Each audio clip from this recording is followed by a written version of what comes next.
Good afternoon, or should I say evening, morning. Morning? At any rate, I am the Game Master. Pleased to make your acquaintance. Before we begin, there is something I must tell you. You see, my job is to draw you into this world with my voice and cards, which is why I believe it best for you to play with the sound on. In fact, I insist on it. However, as you can see, my voice is subtitled, so you can always read along as well. Now then, are you ready?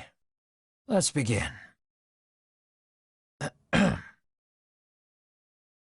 Welcome to Voice of Cards. You are about to take the first steps of your adventure. Through a realm of sword and sorcery you will travel, battling bloodthirsty monsters as you strive to realize your ambitions. I have every faith you will accomplish great things here. I am merely a witness to your exploits. Now then, your departure draws nigh. May your journey be a safe one.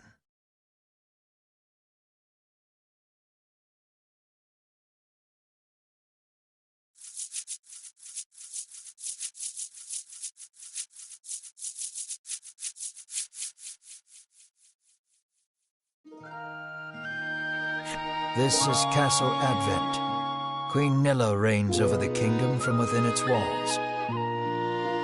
3 white-clad adventurers have gathered here at the Queen's summons. Present yourselves, O faithful of the Ivory Order.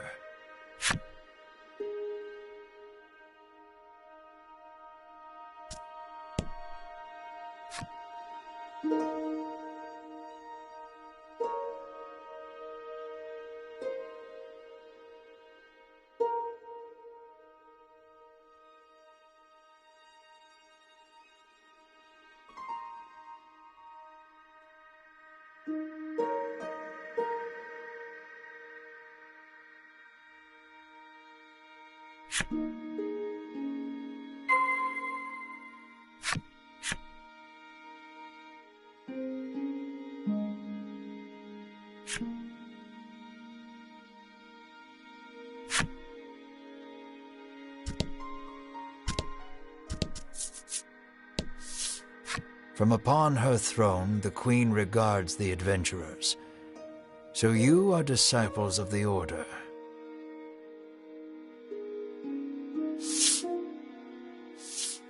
The youngest of the 3 steps forward. She holds herself with well-born grace.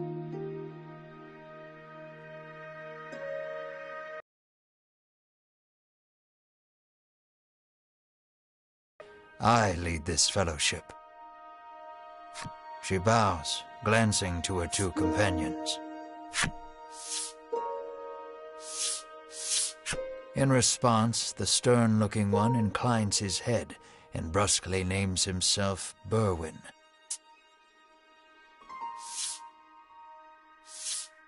The older man is the picture of courtesy as he genuflects and introduces himself as Hedwyn.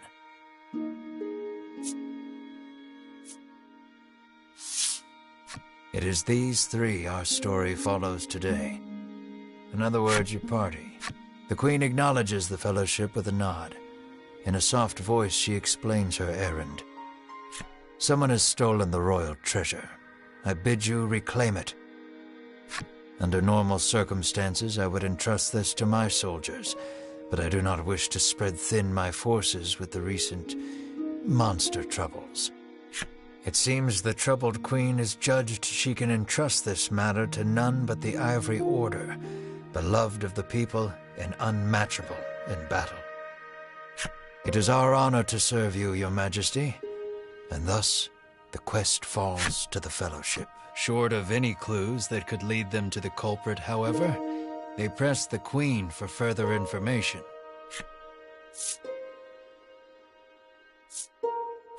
The Fellowship asks the Queen what the royal treasure is.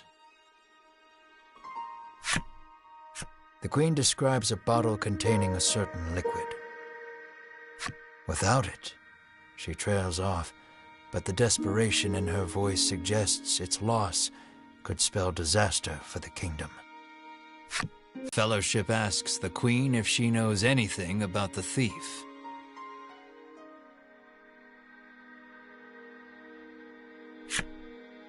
The Queen says witnesses might be found at Nexton.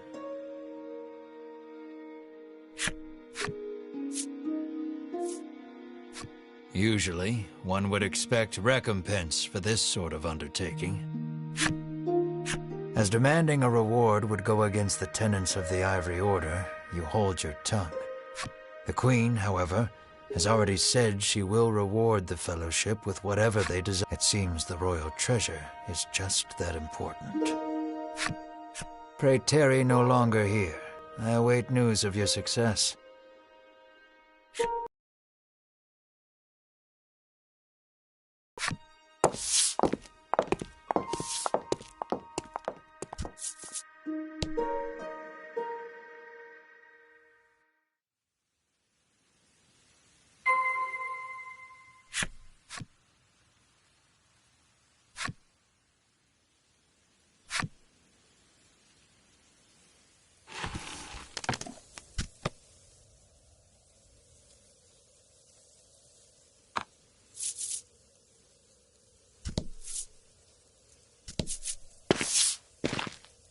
We can waste no time finding the treasure.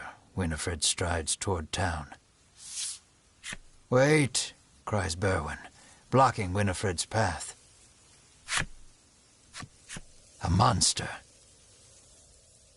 You dare stand in our way? Hedwyn scowls at it lunges at the Fellowship.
Winifred heaves a disgruntled sigh as she smooths her rumpled garb.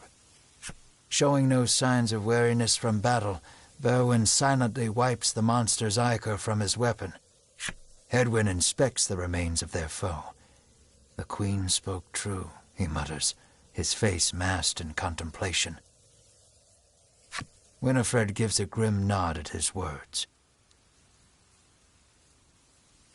Mayhap the treasure's theft and the monster's behavior. First things first. The Fellowship needs to gather more information. To Nexton they set their sights.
Welcome to Nexton, hails a man.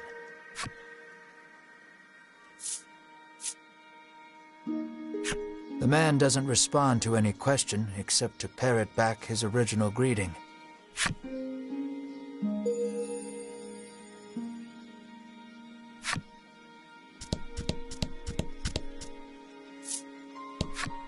I'm too scared to leave town with all those monsters out there, the woman sighs.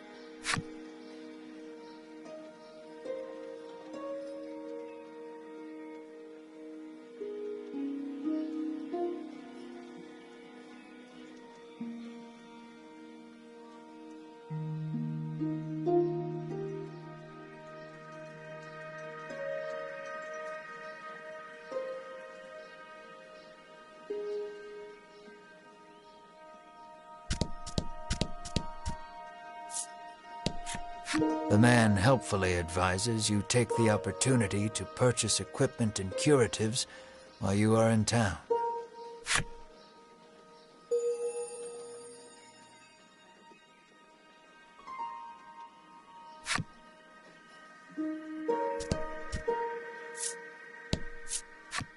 A woman sits hunched over by the side of the road. Upon catching sight of the Fellowship, she calls out for their aid. She's sprained her ankle and needs you to take her to the nearby apothecary. Winifred rushes to her and helps her up. Berwin lifts the woman onto his back, and the Fellowship sets out in search of an apothecary.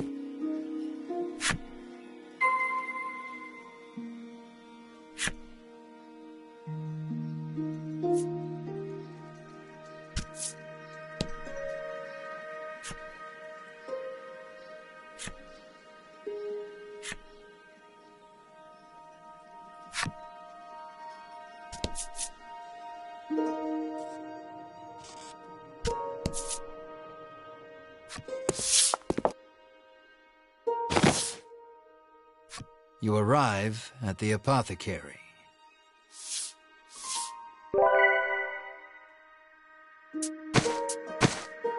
After taking a curative, the woman begins hopping up and down. Nothing holds a candle to Ivory Order medicine, she beams. She turns to the Fellowship, her eyes widening in surprise. You three. It seems she's only now realized the Fellowship are disciples of the Ivory Order. The woman takes each of their hands in turn, thanking them for their service.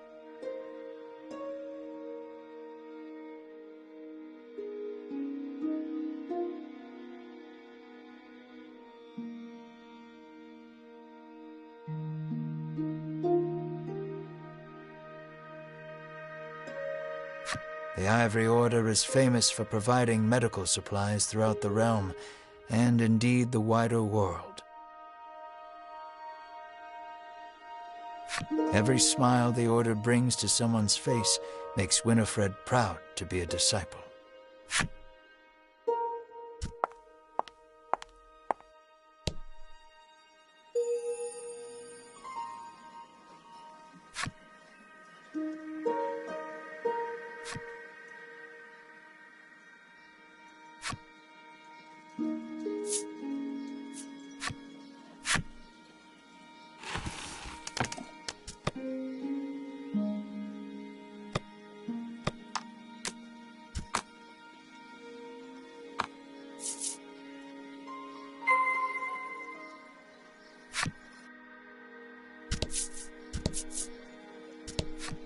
The man claims he saw a suspicious someone leaving the castle grounds carrying what looked to be a medicine bottle.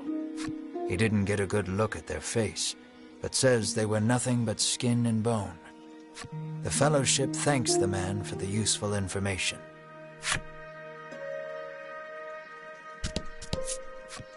The woman begs the Fellowship for their autographs. She seems to greatly admire the Order. I know there's nothing to worry about with disciples of the Order here, she says, relief flooding her features.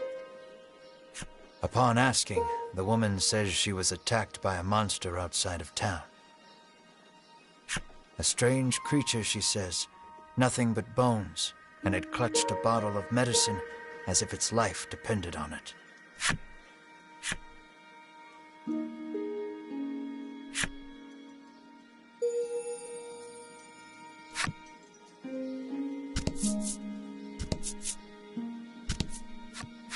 Apparently, there's a monster lurking around the outskirts of town stealing medicine, and only medicine.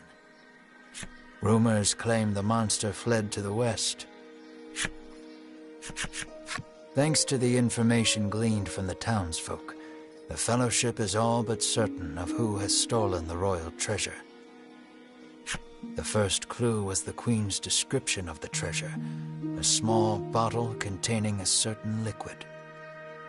Then there's the bony figure seen fleeing town, the skeletal monster clutching the bottle of medicine, and the monster that fled west. From all that information, the Fellowship distills the thief's true identity.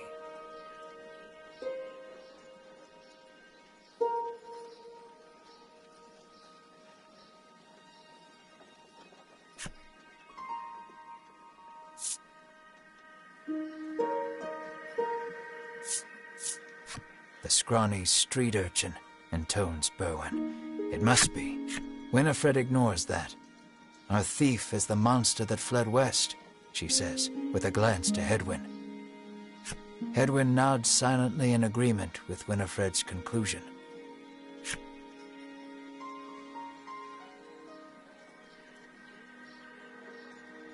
Winifred clears her throat, proclaims that the Fellowship shall head west, out of town, and walks off.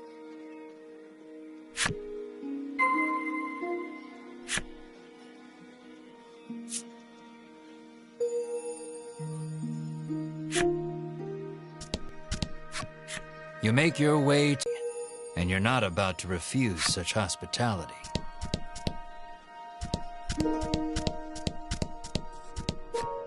How may I help you? The proprietor inquires.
Will that be all?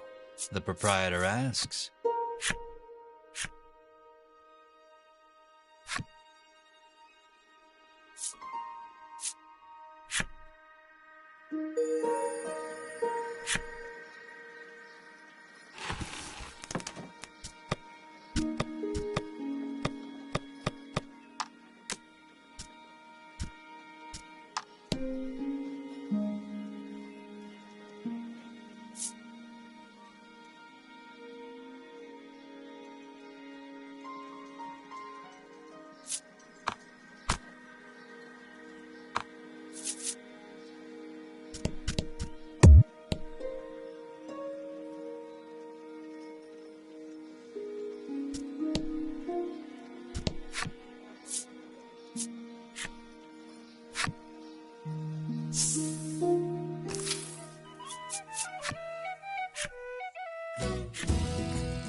out the enemy.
A bizarre rock appeared.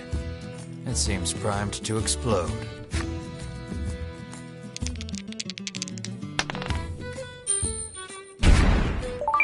The bizarre rock transformed into a gold rock.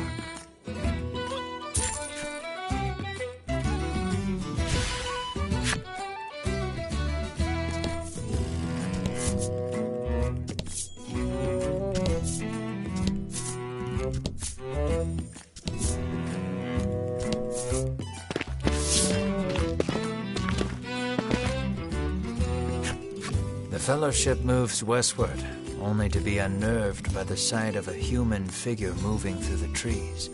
The presence of large packs suggests a traveler.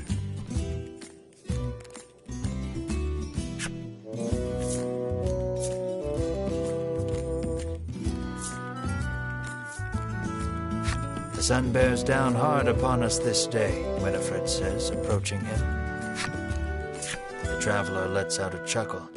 Indeed, I've just been swimming in the sea to the west. Then perhaps he is heading east?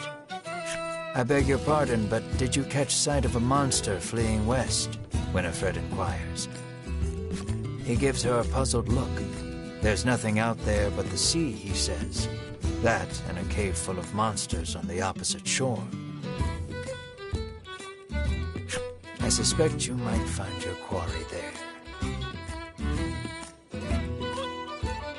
The Fellowship exchange glances and nod as if to say, then that is where we shall go. Alas, they will need a boat to cross the sea. The traveler hoists his packs, suggests the Fellowship speak to the fishermen on the western shore, and takes his leave.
Let's do this.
The Fellowship comes upon an anchored ship. Close by, a fisherman of exquisite physique hauls a net out of the water, his muscles rippling. This is no time for lustful reverie. Winifred races to his side and asks that he give the Fellowship safe passage aboard the ship. That vessel is cursed, the fisherman mutters, trembling. Night after night, it leaves port without a soul aboard, headed I know not where. Come morning, it is once again anchored here.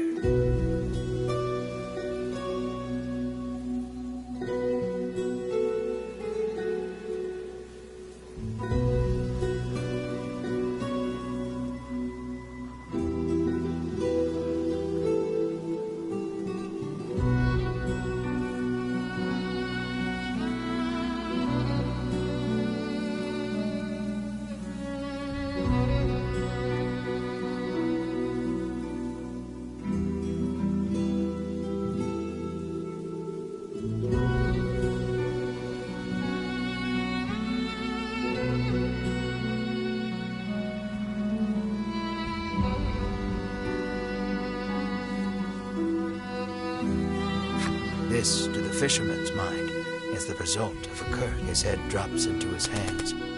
With but a single dispeller, I am certain I could lift it and sail away. Alas, the Fellowship find themselves without any. They resolve to return to Nexton and find some.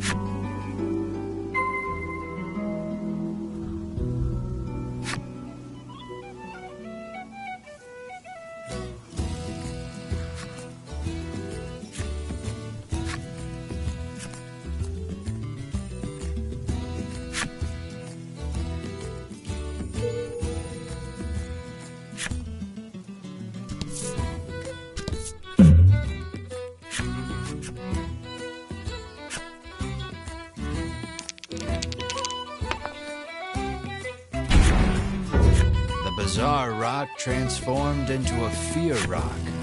The only way out of this fight is through it.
Let's do this.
An innocent-looking young boy accosts the Fellowship. Want to play a game with me? He asks expectantly. In this parlor, you can play cards. The child rambles on, wheedling you. I'll give you this if you play with me.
Thanks for playing, the boy squeals. He hands over the medicine bottle as promised.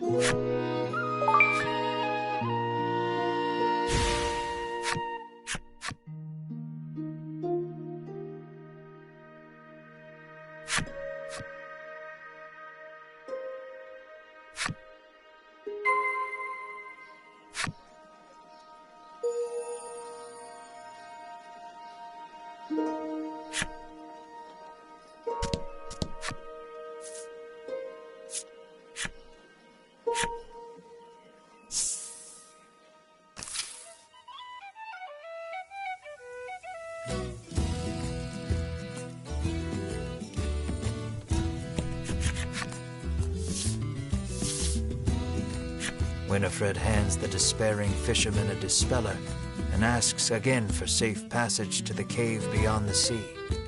The fisherman snatches up the concoction, so delighted that his pectoral muscles begin twitching. The Fellowship politely ignores this fact. He opens the bottle and proceeds to douse the ship.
Good work.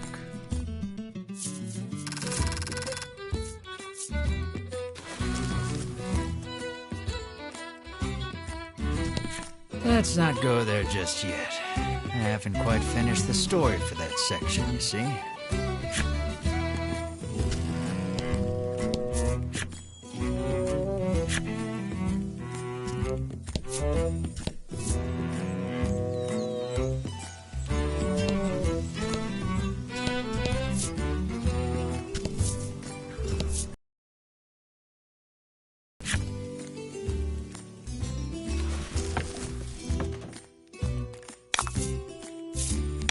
Don't hold back.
The Fellowship hears a young man arguing with the apothecary.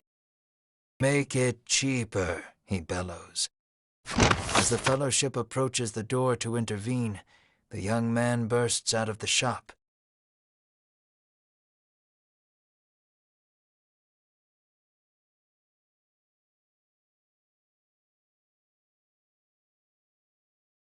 He storms past Winifred, nearly crashing into her. "Watch where you're going," she shouts after him. But he makes no move to apologize, instead squaring his shoulders and walking off. "What a hateful little man," grumbles the apothecary. Winifred vows to teach him proper manners should they ever meet again.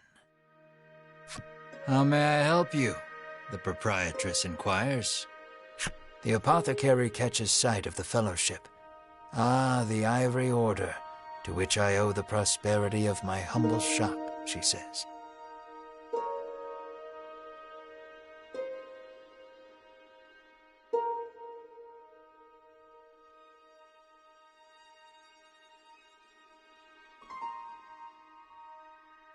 She gestures to the drawers filled with her wares. "Pray, choose one of my concoctions and take it at no cost. It shall be a token of my thanks to the order."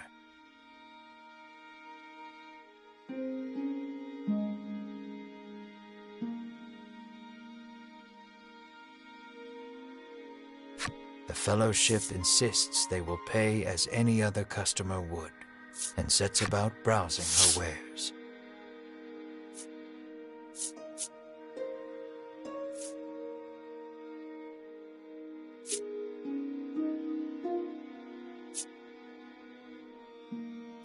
"Will that be all?" the proprietress asks.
Let's do this.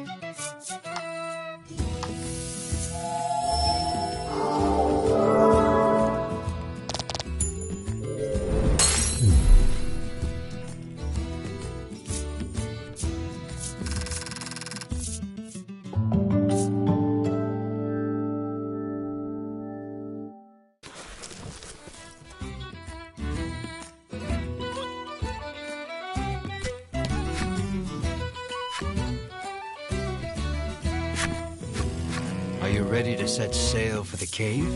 the fisherman asks. "Let's shove off then." He beckons you aboard.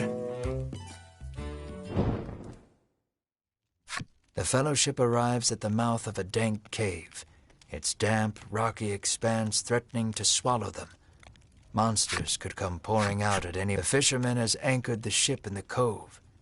"Come back here when you're ready to return to the mainland," he says.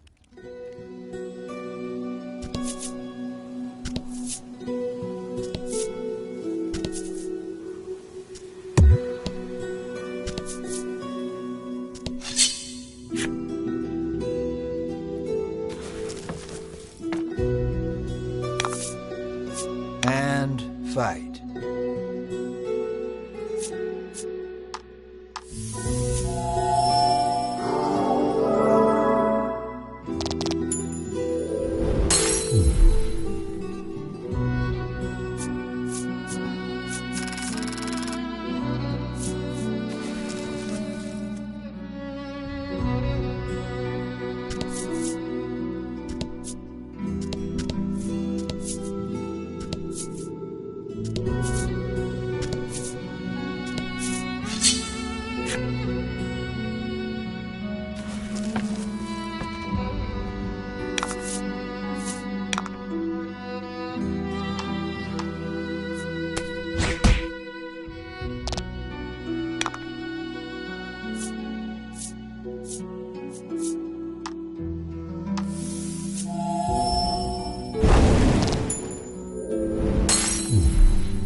About the enemy.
door is shut tight.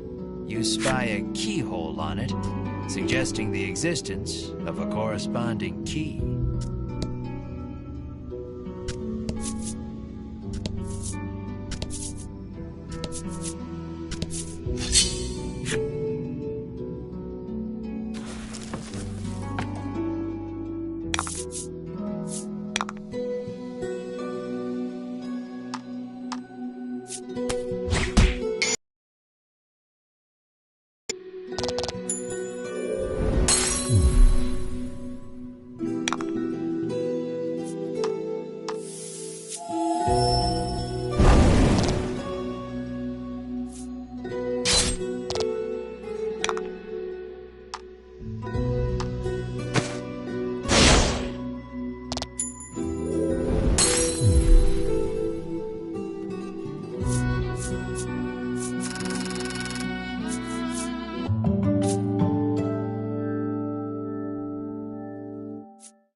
You did great.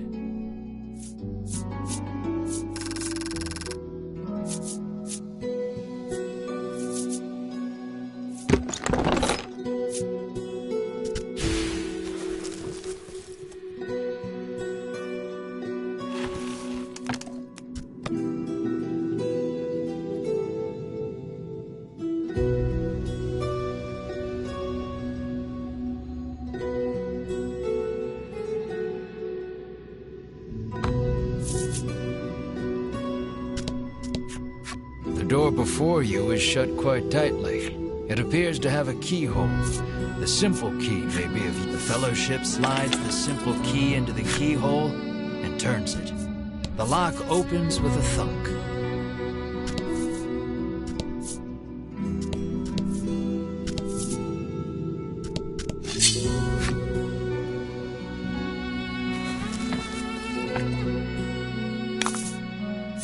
Let's do this.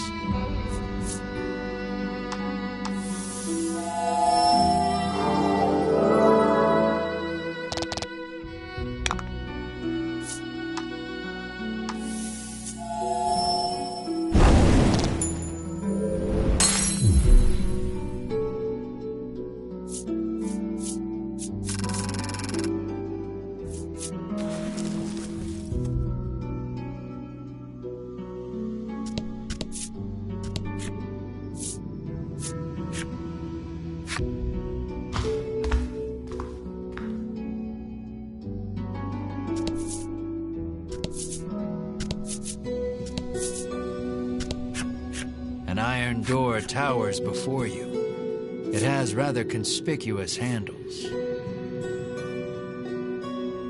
Berwin pushes the massive handles against the door with all his might. Berwin gives the door a roundhouse kick, pure frustration. As his foot connects, the door trundles to the side. So it was one of those sliding contraptions.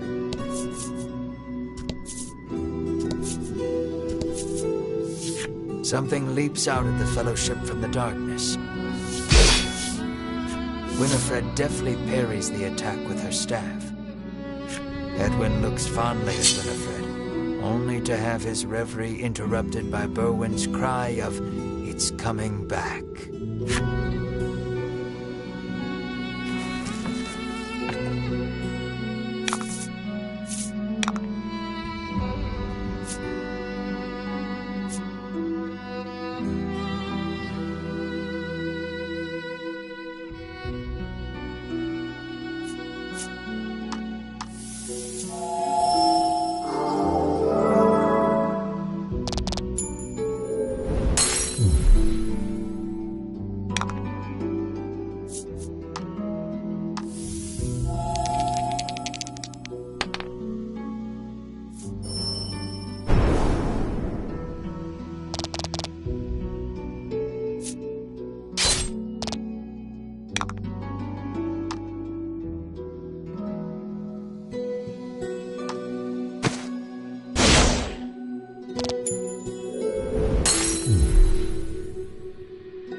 Fellowship approaches the chest. You shall. The Fellowship warily eyes their surroundings as several something.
Winifred neatly steps through the fiend's remains and opens the chest.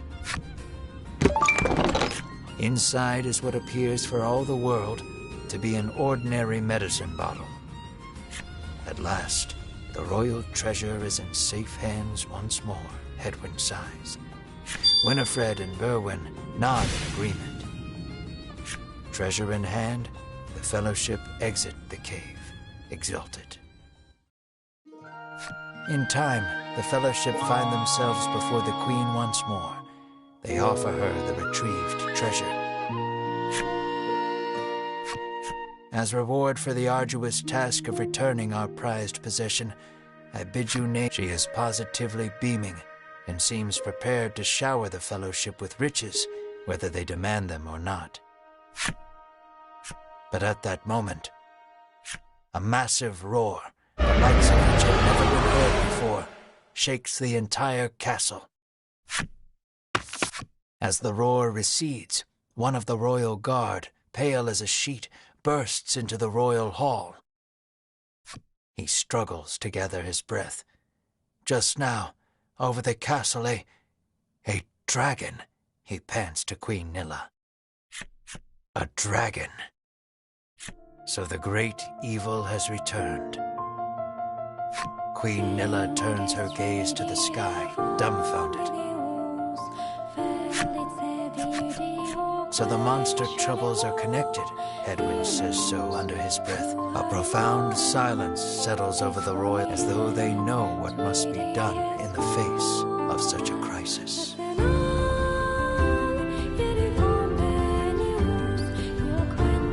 What will become of the land now that the dragon has returned? I'm afraid that we'll have to wait. We're all out of time for this portion of the adventure. Don't you worry.